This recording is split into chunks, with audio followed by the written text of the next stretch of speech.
नमस्ते दोस्तों, आप सभी का home science classes with Mohini ma'am में स्वागत है। आज की जो हमारी क्लास होगी वो होगा टॉपिक टेक्सटाइल का दाग छुड़ाना या फिर स्टेन रिमूविंग जिसे हम कहते हैं। ठीक है, तो हम क्लास को कंटिन्यू करते हैं और प्रश्न जैसे भी हों आपको अच्छे लगें तो चैनल को लाइक शेयर और सब्सक्राइब जरूर कर दीजिएगा। क्वेश्चन 1 है, निम्नलिखित में से धब्बे छुड़ाने की प्रक्रिया में ध्यान देना आवश्यक है।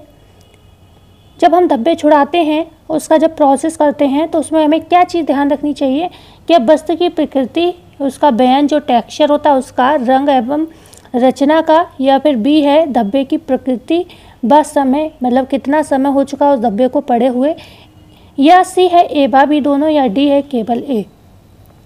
तो जब भी हम धब्बे छुड़ाने की प्रक्रिया करते हैं तो सबसे पहले हम क्या करते हैं, दो तथ्यों पर विशेष ध्यान देते हैं। दो तथ्यों पर, कौन कौन से तथ्य हैं ये? एक तो ये है वस्तु की प्रकृति, बयान, रचना एवं रंग कैसा है। ठीक है ना, छूटने वाला रंग तो नहीं है कि मान लो आपने उसे धोया और रंग भी उड़ गया कपड़े का, साफ किया धब्बे को, तो ये चीज़ देखना। दूसरा, धब्बे की प्रकृति व समय देखना कि कितना पुराना धब्बा है और किस तरीके का, अम्लीय है, क्षारीय है, किस तरीके का धब्बा है। ठीक है, प्राणिज है, वानस्पतिक है, हल्दी का दाग है, दूध का दाग है, अंडे का दाग है, किस चीज़ का दाग है, ये सब चीज़ें चेक करना। ठीक है, तो ऐसे में मतलब ईजी रहेगा आपको समझाने में। क्वेश्चन 2 है, अपरिचित दाग को पहचान सकते हैं। ए है देखकर, बी है गंध से, सी है स्पर्श से, या डी है उपर्युक्त सभी। तो जो अपरिचित दाग होते हैं उन्हें हम कितने 3 विधियों से पहचान सकते हैं। याद रखना, एक मतलब इस तरीके से भी याद रखना कि अगर पूछा जाए कितनी विधियों से पहचान सकते हैं तो 3 तरीके या 3 विधियों से पहचान सकते हैं। एक तो हम देखकर, बाई सीइंग। दूसरा होता है कि गंध द्वारा, बाई स्मेलिंग, की स्मेल कैसी है।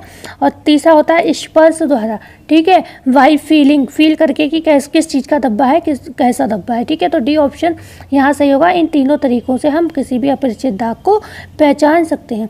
क्वेश्चन 3 है, निम्नलिखित में से किस धब्बे को हम देखने मात्र से पहचान सकते हैं। ए है नीली स्याही व चाय कॉफ़ी के धब्बे को, बी है तरकारी व हल्दी के धब्बे को, सी है नेल पॉलिश तथा घी एनामेल पेंट के धब्बे को, डी है निम्न में से एक से अधिक।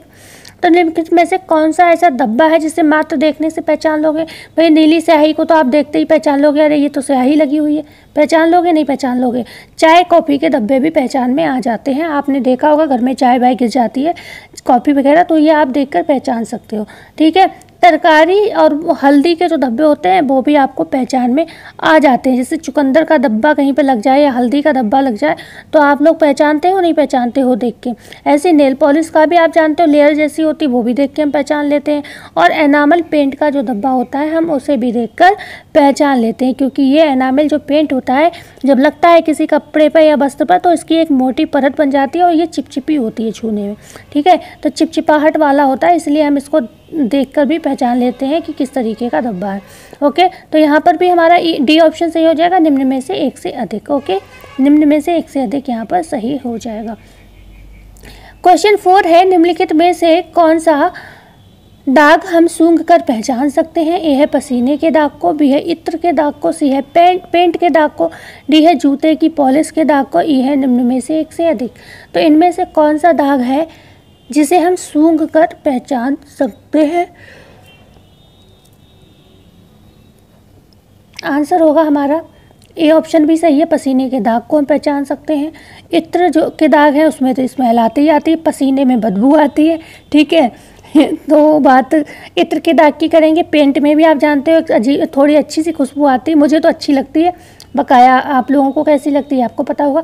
और जूते की जो पॉलिश होती है उसमें भी स्मेल आती है, तो ये ऑप्शन यहाँ पर सही हो जाएगा। मुझे तो ये स्मेल रोज़ ही सूंघनी पड़ती है, बेटी के शूज़ पॉलिश करती हूँ। ठीक है ना, तो मुझे पता है उसमें से स्मेल आती है। क्वेश्चन नंबर 5 है, निम्नलिखित में से वह धब्बा कौन सा है जिसे छूने मात्र से पहचाना जा सकता है।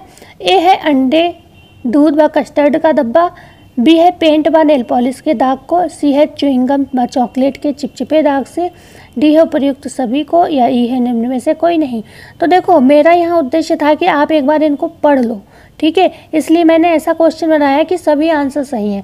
कि अंडे का जो धब्बा होता है और दूध और कस्टर्ड का जो धब्बा होता है, ये क्या होता है, जब भी किसी कपड़े पर पड़ता है तो उसे कड़ा कर देता है। ठीक है, कड़ा कर देता है क्योंकि ये जम जाता है। ओके, और यहाँ पे जो च्युइंगम और चॉकलेट होती है ये भी क्या होती है, अपने थोड़ा मतलब परत सी बना लेती है, तो उसको भी हम पहचान लेते हैं छूकर। और सॉरी, पेंट और नेल पॉलिश क्या करती है, परत बना लेती है, तो इसे भी हम पहचान लेते हैं। ठीक है, और जो च्युइंगम और चॉकलेट होते हैं ये चिपचिपे होते हैं, यहाँ पर लिखा ही हुआ है, तो इसलिए हम पहचान लेते हैं इन्हें छू कर के, अरे ये किसका दाग है। चॉकलेट नॉर्मली आप देखते हो बच्चे कभी कभी लाते हैं तो खाते हैं, तो वो छोटी है पीहू मेरी, तो उसकी लग जाती है कपड़ों में, मैं साफ़ करती हूँ, हाथ भी गंदे हो जाते हैं, तो वो भी चिपचिपी होती है, तो नॉर्मल समझने वाली चीज़ है। ठीक है, तो यहाँ पर डी ऑप्शन सही हो जाएगा। मेरा उद्देश्य इसलिए ये था कि ये चीज़ आप एक बार पढ़ लो। ठीक है, थ्योरी पढ़ी नहीं है क्योंकि, इसलिए। क्वेश्चन नंबर 6 है, उष्णता के संपर्क में आते ही प्रोटीन धब्बों पर प्रभाव पड़ता है, ये चमक युक्त हो जाते हैं। उष्णता के प्रभाव, जैसे गर्मी का जो प्रभाव होता है, ठीक है, जब कोई भी धब्बा है उस पर क्या होता है, ऑक्सीडेशन हो जाता है, तो क्या होता है, क्या चमक युक्त हो जाता है, या क्षारीयता बढ़ जाती है, या कोएगुलेट हो जाता है, या डी उपयुक्त सभी। तो आप जानते हो जो अंडे के धब्बे होते हैं या फिर दूध के धब्बे होते हैं, ये क्या होते हैं, प्रोटीन के धब्बे कहलाते हैं। ठीक है, प्राणिज धब्बे और प्रोटीन के धब्बे ये कहलाते हैं। ठीक है, प्राणिज क्योंकि अंडा और दूध क्या होता है, प्राणिज से प्राप्त होता है, रक्त भी प्राणिज धब्बा है, तो और ये क्या है, प्लस ये प्रोटीन के धब्बे भी हैं। तो जब भी क्या होता है, इन पर आप उष्णता का संपर्क आता है तो क्या होता है, ये कोएगुलेट हो जाते हैं, मतलब ये जम जाते हैं। ओके, इसीलिए क्या करते हैं, ऐसे वस्त्रों को ठंडे पानी से धोना चाहिए।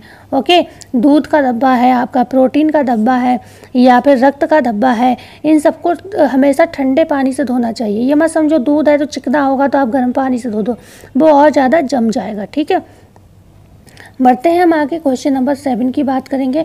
निम्नलिखित में से दाग के प्रकार हो सकते हैं। ए है प्राणिज दाग व वानस्पतिक दाग, बी है चिकनाई युक्त एवं जो खनिज दाग, सी है रंग व पसीने के दाग, डी है उपर्युक्त सभी। तो निम्नलिखित में से दाग के प्रकार कौन से हो सकते हैं, बताइए।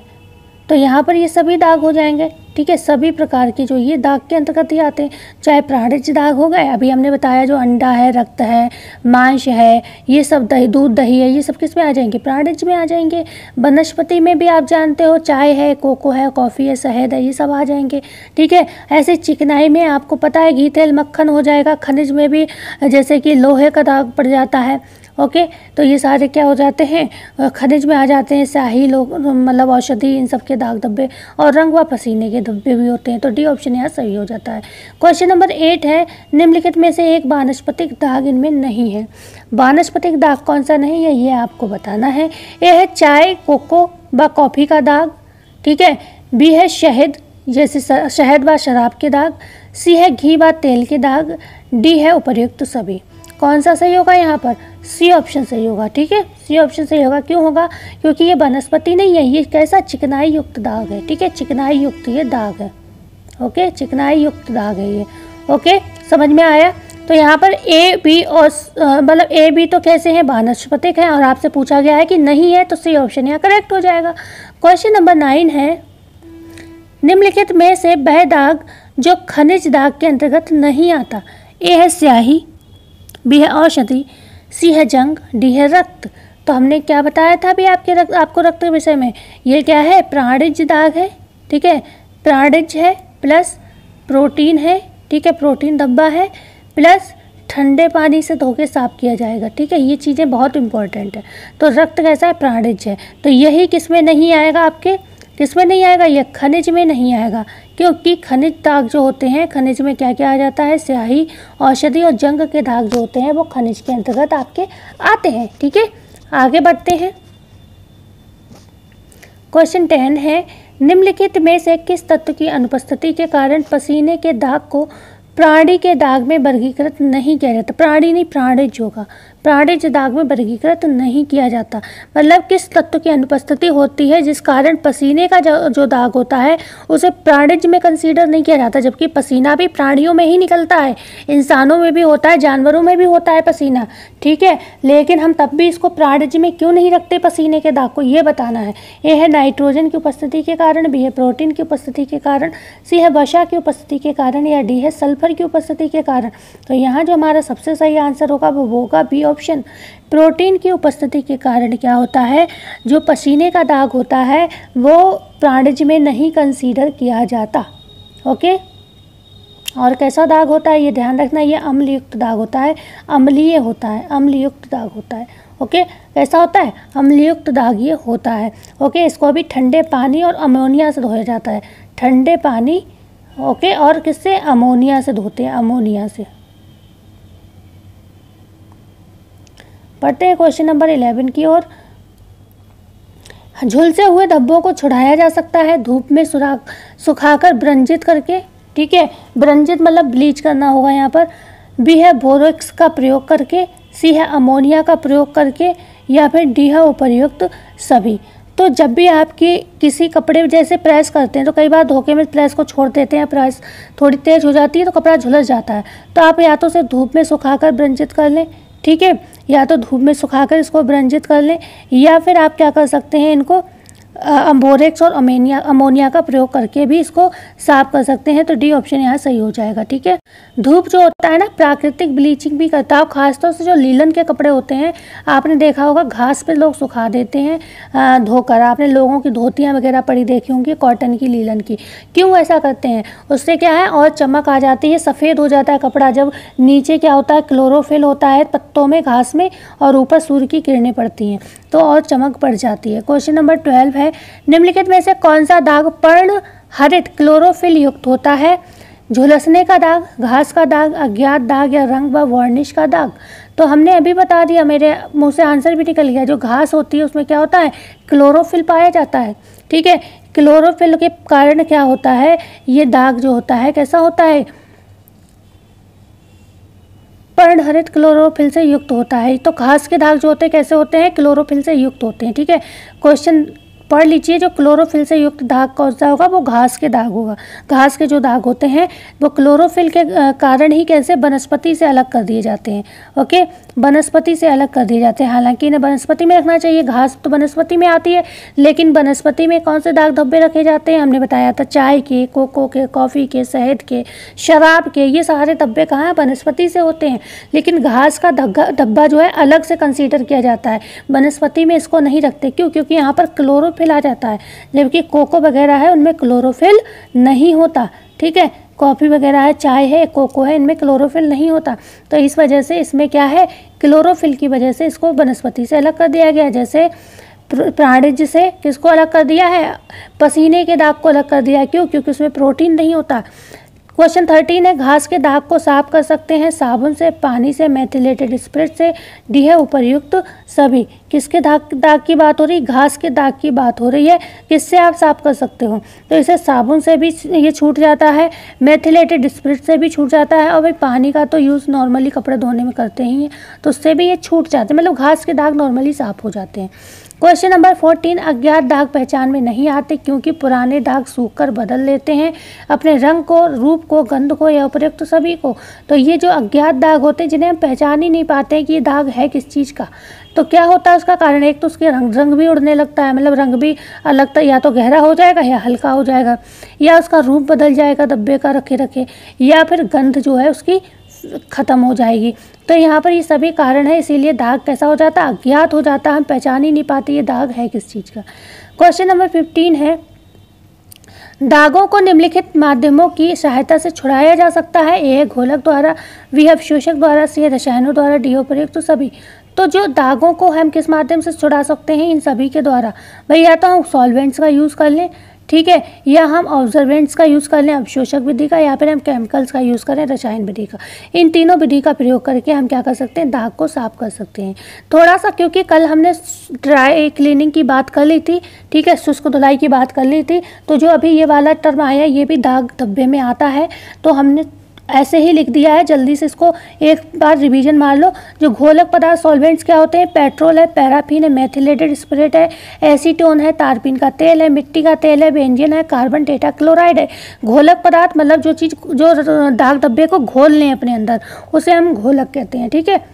किस किस का इसमें यूज होता है, स्याही चूसक कागज जिसे हम ब्लॉटिंग पेपर कहते हैं, इसका प्रयोग किया जाता है, ठीक है। कपड़े पे जो दाग होता है उस स्थान को इसके ऊपर रखते हैं, और उसके ऊपर हम क्या है पदार्थ जो भी है ये पेट्रोल वगैरह लगा के छोड़ देते हैं, और बाद में साफ करके धो देते हैं, ठीक है। घोलक विधि में प्रयोग किसका करते हैं, ब्रश या स्पंज, जिससे कपड़े को क्या करते हैं, कपड़े के टुकड़े पर जो जहाँ पर दाग है, मान लो ये दाग है, इसे आपने ब्लॉटिंग पेपर पे रखा, अब यहाँ पर क्या है आपने कलर मतलब वही कुछ पेट्रोल वगैरह रखा, आप क्या कर रहे हो, ब्रश के से स्पंज कर रहे हो, उसे साफ कर रहे हो, तो जो गंदगी है वो क्या होगा, नीचे ब्लॉटिंग पेपर चूस लेगा उस चीज़ को, है ना। और किस तरीके में, आकार ध्यान रखना है, ऐसे प्रश्न पूछे जाते हैं, चक्राकार घुमाना है आपको, ऐसे ऐसे घुमाना है, ठीक है।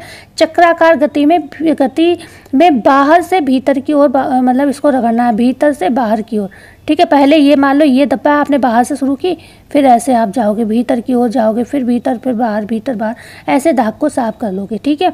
ऐसे करके ये किया जाता है, मतलब ये चीज़ इंपॉर्टेंट है, चक्राकार गति में घुमाया जाता है और दाग ब्लॉटिंग पेपर सोख लेता है। तो ये इंपॉर्टेंट टर्म था इसके विषय में। अवशोषक एब्सॉर्बेंट्स के विषय में कल हमने बात कर ली, क्या क्या आता है, आटा, मैदा, पाव रोटी का चूर्ण आता है, टेल्कम पाउडर, चौका पाउडर, ठीक है, फूलर अर्क आता है और भीगी पाव रोटी भी आता है, और साथ ही साथ नमक भी इसमें आता है। ब्लॉटिंग पेपर का प्रयोग इसमें भी होता है, और लेकिन ये ज़्यादातर कौन से दाग होते हैं, चिकनाई वाले दाग होते हैं, ठीक है। चिकनाई वाले दाग होते हैं जो अवशोषक पदार्थ का प्रयोग किया जाता है जिन पर, तो चिकनाई वाले दाग को क्या करते हैं, चिकनाई वाला दाग जो कपड़े पे लगा होता है उस हिस्से पर क्या है, मतलब उसी दाग वाले हिस्से को ब्लॉटिंग पेपर पर रखते हैं, फिर क्या करते हैं, अवशोषक पदार्थ सूखा या गीला लगाकर कुछ देर के लिए छोड़ देते हैं। अगर सोखने वाला डब्बा होगा, मान लो गीला पेस्ट लगाया है तो थोड़ा बहुत सोखने वाला होगा तो ब्लॉटिंग पेपर उसे सोख लेगा, अन्यथा आप क्या करेंगे, प्रेस चलाएंगे उसके ऊपर, ठीक है। प्रेस चलाएंगे तो क्या है, अवशोषक पदार्थ नीचे डब्बे को सोख लेगा, ओके। और कुछ चीज़ें ऐसी भी होती हैं जैसे कि उस पर क्या है, जैसे चाय, नॉर्मली मैं उदाहरण दूंगी, हम घर में ऐसा करते हैं, कभी कभार बच्चे बाई चांस ऐसा हो जाता है चाय वगैरह गिर जाती है, तो ये मैं भी करती हूँ, पाउडर उस पर छिड़क देती हूँ, नॉर्मल पाउडर जो घर में होता है छिड़क देती हूँ, बाद में थोड़ी देर बाद क्या करते हैं, उसे झाड़ कर साफ़ कर देते हैं, 5 से 15 मिनट के बीच साफ, मतलब इतना समय लगभग लगता है, दाग साफ हो जाता है, ठीक है। तो ये भी आप कर सकते हो, या तो ब्लॉटिंग पेपर पर चिकना दाग है, मतलब चिकनाई वाला दाग है, तब तो आपको यही करना है भाई, इस्त्री करनी पड़ेगी जिससे क्या है वो ब्लॉटिंग पेपर पर चला जाए दाग। लेकिन अगर कोई ऐसा दाग है जिसमें चिकनाई नहीं है तो आप क्या करोगे, उसे ऐसी छिड़क दोगे, उस पर पाउडर चाहे पेस्ट लगा दोगे उसका गीला करके, और बाद में जब वो सूख जाए तो उसे रगड़ कर साफ कर दोगे, झाड़ दोगे, मतलब, ठीक है। तो ये हो गई। अब रासायनिक पदार्थ क्या होते हैं, एक बार इसको पढ़ लो बस हो गया, फिर हम क्वेश्चन पे चलते हैं। रासायनिक केमिकल्स कौन कौन से होते हैं, क्योंकि ये प्रश्न बनते हैं कि ज़ेबेल वाटर किस में आता है, रासायनिक प्रतिक्रमक कौन सा है, मतलब रासायनिक व्यंजक कौन सा है, ऐसे को प्रश्न बनते हैं ना, इसलिए आपको ये पता होना चाहिए, ठीक है। जो अम्ल, क्षार एवं व्यंजकों का इनमें प्रयोग होता है ये ध्यान रखिएगा, sodium carbonate, sodium hydroxide, ammonia, borax, hydrogen peroxide, potassium peroxide, oxalic acid, acetic acid, सिरका, oleic acid, sulphuric acid, acetone, sodium carbonate, sodium peroxide, potassium permanganate या साबुन, डिटर्जेंट, ये सारी चीज़ें आप जानते हो, साबुन रासायनिक तरीके से बनता है, रासायनिक विधि से बनता है, तो ये सारी चीज़ें किस में आ जाएंगी, ये सारे रासायनिक पदार्थ हो जाएंगे। अब आप देखो जो पाउडर वाली चीज़ आ रही वो अवशोषक पदार्थ है, ऐसे सोचो चीज़ों को, ठीक है। और जो घोलने वाले चीज़ें हैं, पेट्रोल है, पैराफिन है, स्प्रिट है, ये चीज़ें क्या हैं, घोलने वाली या अवशोषित होने वाली चीज़ें, पेट्रोल भी उड़ जाता है, स्प्रिट भी उड़ जाता है, ये सारी चीज़ें उड़ जाती हैं, तो ऐसी चीज़ें किस में आ जाएंगी, घोलक पदार्थ में, सॉल्वेंट्स में आ जाएंगी। और केमिकल तो आपको दूर से ही पता चल रहा है, sodium carbonate, sodium hydroxide, ammonia, borax, ये तो देखने में ही केमिकल लग रहे हैं, सुनने में, तो ये आपको ऐसे आप 2-3 बार पढ़ लोगे तो आपको याद हो जाएंगे। क्वेश्चन 16 है, व्यंजक प्रतिक्रमक होते हैं, ए है ऑक्सीडाइजिंग एजेंट होते हैं ये, या फिर अपचय व्यंजक होते हैं, ठीक है, या फिर सी ऑप्शन ए व बी दोनों, या डी है केवल ए। तो यहाँ पर बताना है जो व्यंजक प्रतिक्रमक होते हैं, जो ब्लीच एजेंट्स होते हैं वो कौन कौन से होते हैं, ये आपको यहाँ पर बताना है। तो ये दोनों ही सही हो जाएगा, ठीक है। चाहे आपसे बात की जाए ऑक्सीडाइजिंग ब्लीच की, ए वाले की, चाहे बात की जाए रिड्यूसिंग एजेंट्स की, ठीक है, रिड्यूसिंग ब्लीचेस की, रिड्यूस करने वाले जो होते हैं, ठीक है, रिड्यूसिंग एजेंट्स, ठीक है, ये सब क्या हो जाते हैं, ये दोनों ही किसमें आते हैं, व्यंजक प्रतिक्रमक कहलाते हैं। तो यहाँ पर सी ऑप्शन आपका बिल्कुल जो है करेक्ट हो जाएगा, ठीक है, सी ऑप्शन करेक्ट हो जाएगा। बढ़ते हैं आगे, क्वेश्चन नंबर 17। ऑक्सीडाइजिंग व्यंजक के प्रकार हैं, ए है नमी युक्त सूर्य प्रकाश तथा वायु एवं घास, बी है सोडियम हाइपोक्लोराइड व सोडियम परबोरेट, सी है पोटेशियम परमैंगनेट व हाइड्रोजन परऑक्साइड, डी है उपर्युक्त सभी। तो जो ऑक्सीडाइजिंग व्यंजक क्या होते हैं, ये सभी हो जाते हैं, ठीक है। ऑक्सीडाइजिंग व्यंजक कौन कौन से होते हैं, ऑक्सीडाइजिंग जो क्या होता है, ऑक्सीजन की उपस्थिति में क्या होते हैं, मतलब ऑक्सीजन की उपस्थिति में ये रहते हैं मुख्य रूप से, ठीक है। और ये क्या करते हैं, जो स्वतंत्र रूप में क्या करते हैं, धब्बे के संपर्क में आते हैं और धब्बे को क्या करते हैं, उसका रंग विहीन कर देते, मतलब धब्बे के रंग को क्या है, गायब कर देते हैं। ठीक है, इस तरीके के होते हैं ये। तो इनको कहते हैं क्या, इनमें क्या क्या चीज़, एक तो नमी युक्त सूर्य का प्रकाश होता है। अभी हमने बताया था, आप क्या करते हो, कपड़े को धूप में घास के ऊपर सुखा देते हो तो क्या है, विरंजित हो जाता है कपड़ा, जो दाग धब्बे होते हैं वो स्वतः साफ हो जाते हैं। ठीक है, क्योंकि ऑक्सीडाइजिंग है ना, उड़ जाएंगी चीज़ें।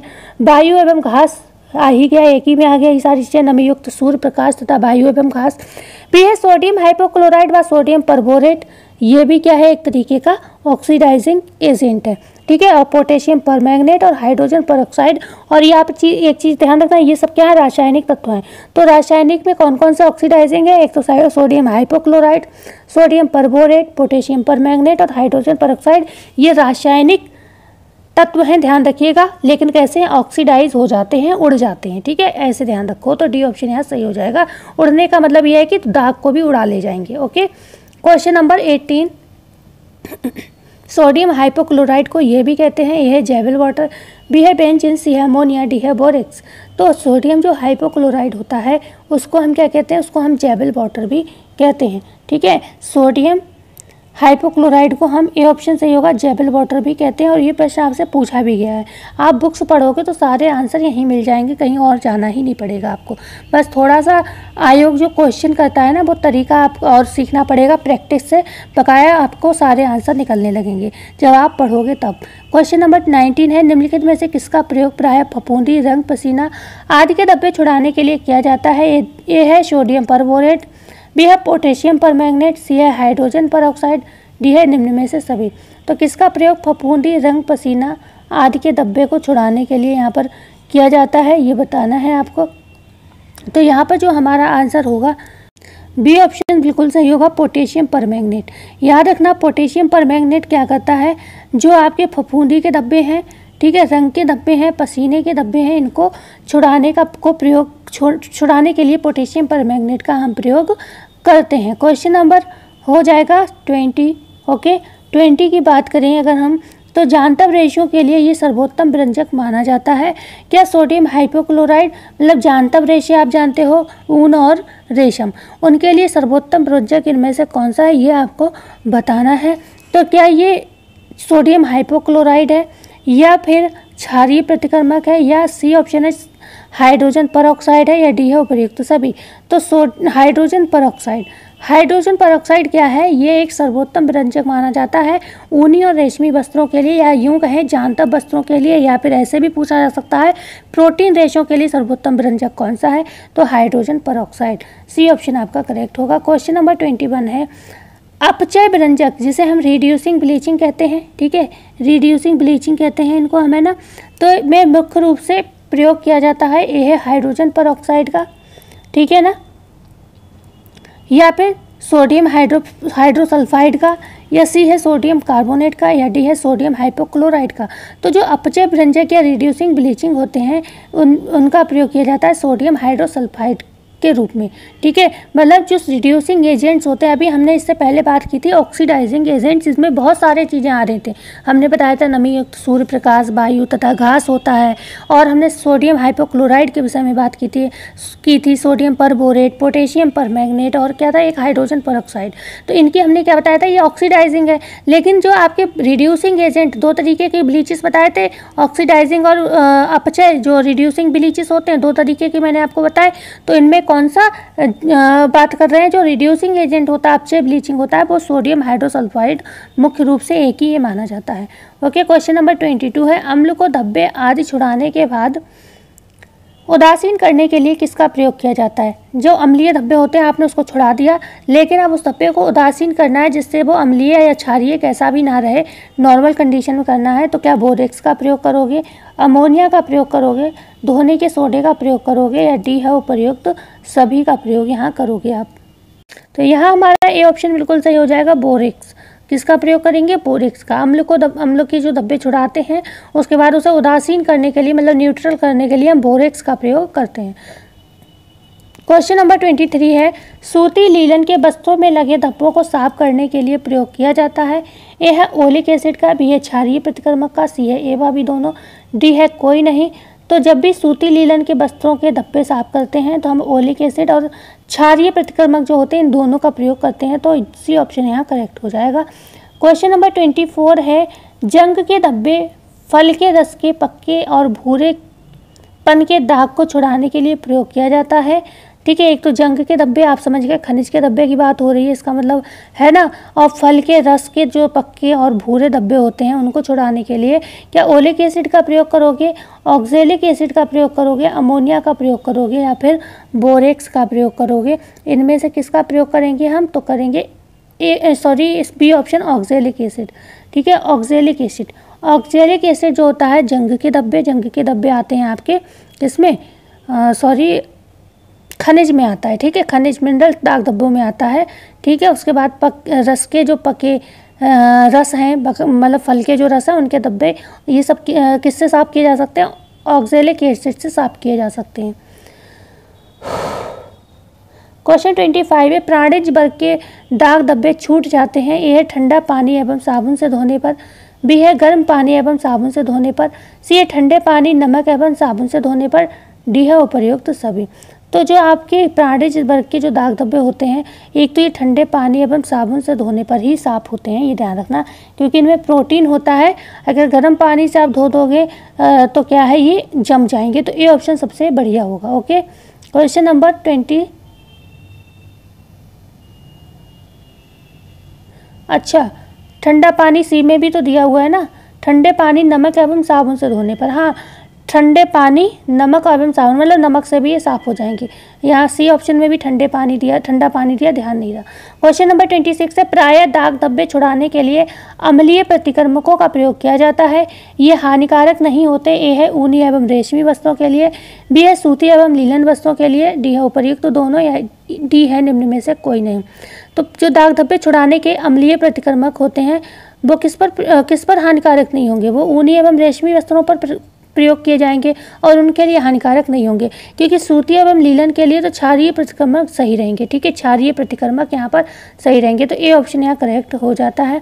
क्वेश्चन नंबर 27 है, हल्दी के दाग छुड़ाने के लिए वस्त्र को साबुन से धोने के पश्चात सूर्य के प्रकाश में विरंजित करना चाहिए, बी है ग्लिसरीन के तनु घोल से दाग को छुड़ाना चाहिए, सी है ठंडे पानी की धार बनाकर दाग को धोना चाहिए, डी है उपर्युक्त सभी।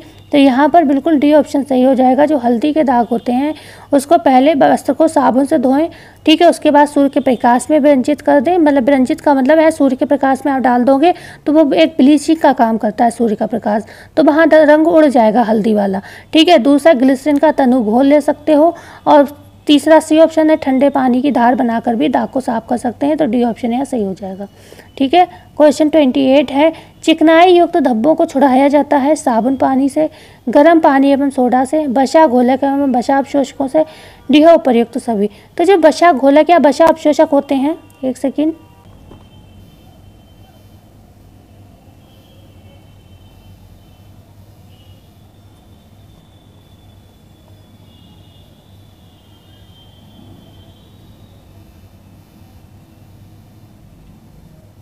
तो इनका प्रयोग ही चिकनाई के लिए किया जाता है। तो बशा घोलक एवं बशा अपशोषक जो होते हैं चिकनाई युक्त दाग धब्बों के लिए ही प्रयोग किए जाते हैं, तो सी ऑप्शन सही हो जाएगा, जिसे हम ड्राई क्लीनिंग कहते हैं। क्वेश्चन नंबर 29 है, नीली स्याही का दाग छुड़ाने के लिए वस्त्र को साबुन पानी से धोएं, दाग पर नमक नींबू रगड़ें, सी है दाग को कच्चे दूध से धोएं, डी है उपर्युक्त सभी। तो जब भी स्याही लग जाए तो आप ये सारे काम कर सकते हो। वस्त्र को साबुन पानी से भी धोकर साफ कर सकते हो। ठीक है, हो सकता है एक बार में ना जाए पर धीरे धीरे दाग चला जाएगा, या फिर दाग पर नमक नींबू रगड़ें और इससे भी दाग साफ हो जाएगा। बच्चे अक्सर नीली स्याही लगा लेते हैं यूनिफॉर्म में, दाग को कच्चे दूध से भी धोएं तो भी साफ हो जाएगा, डी ऑप्शन सही हो जाएगा। ठीक है, क्वेश्चन नंबर 30 है, पसीने के दाग के अंतर्गत आते हैं प्राणिज वर्ग के अंतर्गत, पसीने के दाग किसके अंतर्गत आते हैं? प्राणिज वर्ग के अंतर्गत, वनस्पति वर्ग के अंतर्गत, उपर्युक्त दोनों, ई है निम्न में से कोई नहीं। तो पसीने के दाग जो होते हैं किसके अंतर्गत आते हैं?